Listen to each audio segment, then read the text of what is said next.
Bismillahirrahmanirrahim. Assalamualaikum warahmatullahi wabarakatuh. Alhamdulillah, segala puji kita panjatkan kehadirat Allah Subhanahu wa Ta'ala. Pada kesempatan ini kita bisa berjumpa kembali dalam layanan bimbingan dan konseling kelas 10 SMA Negeri 1 Garut. Pada pertemuan kali ini kita akan bahas tentang bagaimana strategi sukses belajar di SMA Negeri 1 Garut.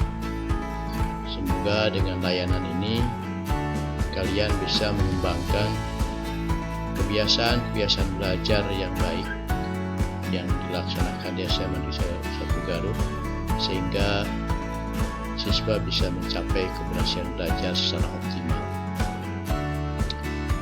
Baik, kita lanjut. Seperti yang kita ketahui bahwa ada beberapa strategi sukses belajar dari beberapa kakak kelas yang telah membuktikan keberhasilan belajar di SMA Negeri 1 Garut. Setidaknya ada 3 hal yang harus kalian perhatikan. Yang pertama adalah kalian harus betul-betul menumbuhkan motivasi belajar. Kemudian yang kedua, menumbuhkan motivasi belajar. Yang kedua, kemudian manajemen waktu, ya. Yang ketiga, mengenal cara belajar. Nah, yang pertama, menumbuhkan motivasi. Mengapa awal untuk sukses belajar pertama harus ditumbuhkan motivasi belajar? Ya, tentu setiap manusia, setiap individu itu bergerak itu karena ada motif, ada dorongan dalam dirinya, ada motivasi yang kuat untuk mencapai suatu tujuan. Ya, motivasi itu sendiri adalah penggerak, motif, ya, menggerakkan sesuatu ke arah apa yang akan dicapai. Orang akan muncul motivasi yang pertama kalau memiliki kesadaran bahwa apa yang dia lakukan ini betul-betul bermanfaat untuk dirinya, bermanfaat untuk orang lain, bermanfaat untuk masa depan. Jadi untuk bisa menumbuhkan motivasi belajar, maka yang harus hadir dalam diri Anda adalah kesadaran bahwa belajar itu penting bagi masa depan Anda. Ya. Kalau itu sudah muncul, maka ke depannya tidak begitu berat untuk melangkah, tidak begitu berat untuk aktivitas. Ya, seberat apapun aktivitas, sesusah pun apapun aktivitas, ya, itu akan terus dilakukan dengan sungguh-sungguh. Itu bagi siswa yang memiliki motivasi yang tinggi. Jadi yang pertama adalah perlu menumbuhkan motivasi. Jadi motivasi itu adalah dorongan orang untuk bergerak, dorongan orang untuk mencapai tujuan.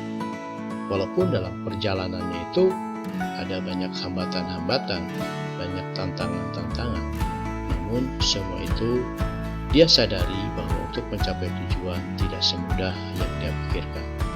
Maka dia akan berupaya terus mengantisipasi apa yang akan mengantisipasi apa-apa yang menghalangi untuk belajar.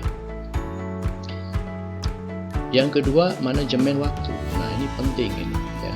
Berbeda dengan sekolah-sekolah lain. SMA Negeri 1 ini sekolahnya kalau tatap muka biasanya masuk jam 7, pulang jam 16.15. Ini kan memakan waktu yang luar biasa, berbeda dengan sekolah-sekolah lain. SMA Negeri 1 Garut sudah full day dari dulu sebelum pemerintah mengajukan full day. Nah, kondisi seperti itu maka perlu kalian mengatur waktu seefektif dan seefisien mungkin. Oleh karena itu perlu memiliki manajemen waktu yang efektif. Kalian harus pandai mengatur aktivitas, harus pandai mengatur prioritas yang akan kalian lakukan. Sesuatu itu Anda bagi kegiatan itu, Anda bagi mana yang penting, mana yang kurang penting, mana yang penting mendesak, mana penting yang bisa ditunda. Itu harus pandai mengatur waktu seperti itu. Kalau tidak seperti itu, maka kalian akan terjebak kepada waktu yang sia-sia. Waktu istirahat betul-betul digunakan untuk istirahat, waktu belajar digunakan betul-betul untuk belajar, waktu mengerjakan tugas betul-betul dilakukan untuk mengerjakan tugas. Ini manajemen waktu, pengaturan waktu. Yang selanjutnya mengenal cara belajar, ya. Nah, ini penting juga. Nanti insya Allah ke depan, pertemuan ke depan kita akan bahas tentang gaya-gaya belajar. Dan nanti sebelum membahas gaya belajar, nanti akan Bapak kasih instrumen untuk mendeteksi apa gaya belajar Anda nanti. Nah, ini tadi motivasi belajar, ya. Mengapa kita belajar? Apakah hanya menyenangkan orang tua, atau hanya biar dapat uang jajan, atau hanya sekedar cari pacar, atau hanya sekedar isi waktu daripada tidur di rumah? Nah, ini maka alasan belajar itu bisa melahirkan motivasi yang kuat. Maka Anda harus punya alasan yang kuat untuk belajar. Tentu tadi Bapak sebut bahwa belajar Anda untuk masa depan Anda, untuk cita-cita, meraih cita-cita Anda, ya, bukan alasan-alasan seperti ini, ya. Ini nanti dalam perjalanan hidupnya dia tidak akan begitu sungguh-sungguh dalam belajar, karena motivasinya lain, ya. Motivasinya karena orang tua, motivasinya karena uang, motivasinya karena pacar dan lainnya.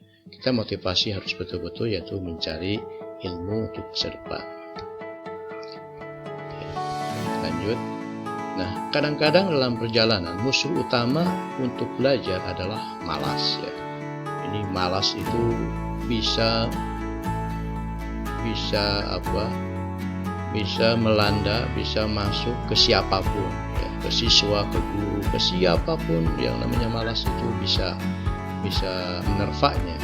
Nah, ciri-ciri orang yang malas itu selalu punya alasan untuk menunda. Itu kalau istilah psikologi prokrastinasi, menunda-nunda pekerjaan. Selalu punya alasan-alasan untuk menunda-nunda. Kemudian mendahulukan hal yang kurang penting. Nah, tadi kita harus bisa membagi mana yang penting, mana yang tidak penting. Nah, yang selanjutnya, ketika kita punya motivasi karena kita punya tujuan, kita punya target, punya harapan, punya goal yang ingin ditetapkan. Nah, ada beberapa trik bagaimana supaya goal ini bisa sukses mencapai tujuan. Itu dengan cara SMART, ya, dengan cara SMART. Kita harus menetapkan tujuan dengan cara SMART. SMART itu yang pertama adalah spesifik. Kalau kita punya keinginan, punya tujuan, harus jelas, ya. Harus jelas, ya. Jelas, misalnya saya masuk ke SMA 1 karena saya akan masuk ke ITB jurusan teknik mesin, misalnya. Atau misalnya sekarang kalau kelas 10 spesifiknya saya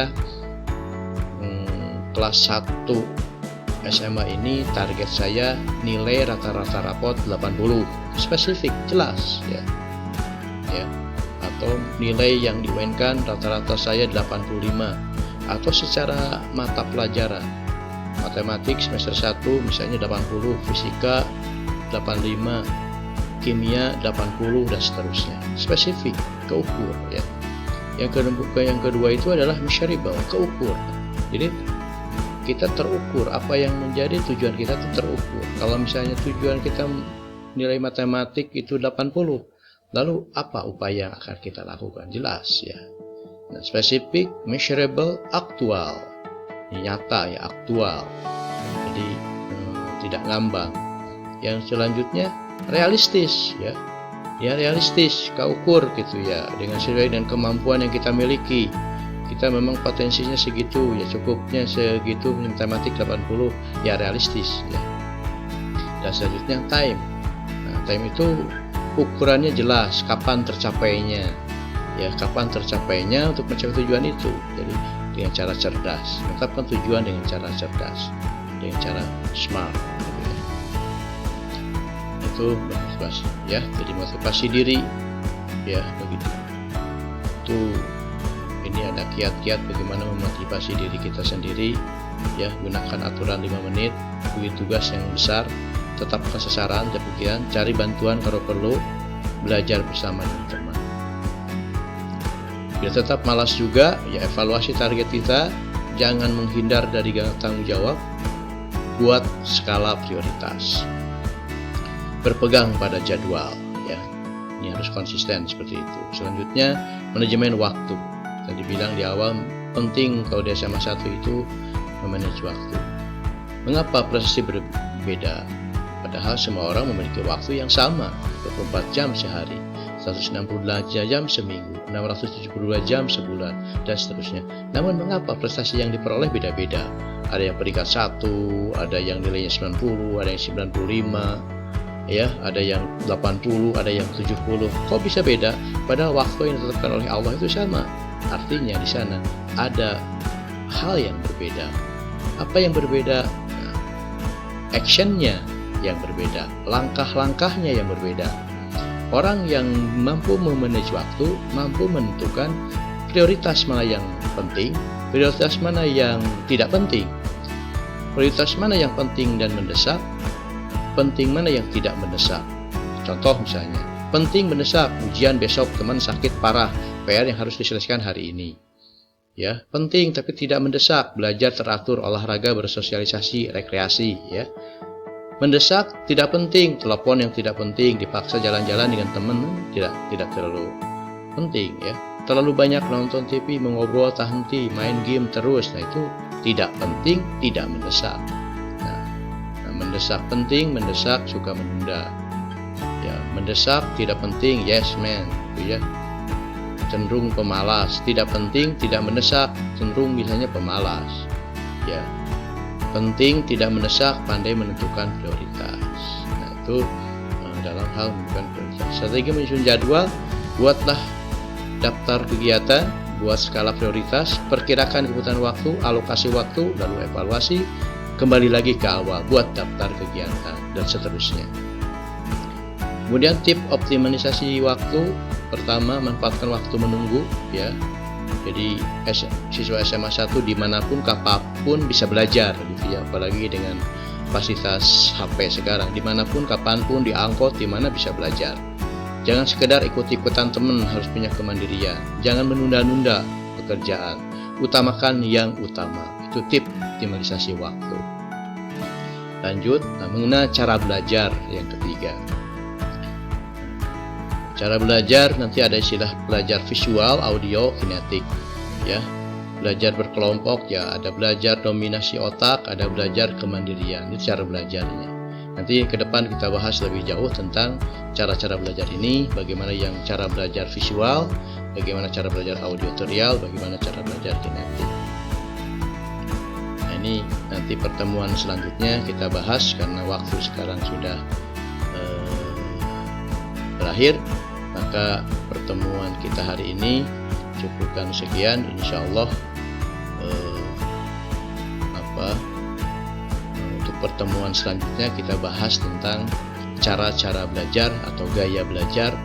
Nanti akan dibahas bagaimana kiat-kiat belajar sesuai dengan gayanya, lalu bagaimana mengidentifikasi apakah saya termasuk gaya belajar visual, audio, atau kinetik. Mudah-mudahan penjelasan tentang strategi sukses belajar ini, di mana strategi belajar ini ada 3 strategi. Yang pertama, menumbuhkan motivasi, yang kedua manajemen waktu, dan yang ketiga adalah dengan menemukan cara belajar. Mudah-mudahan bermanfaat. Wassalamualaikum warahmatullahi wabarakatuh.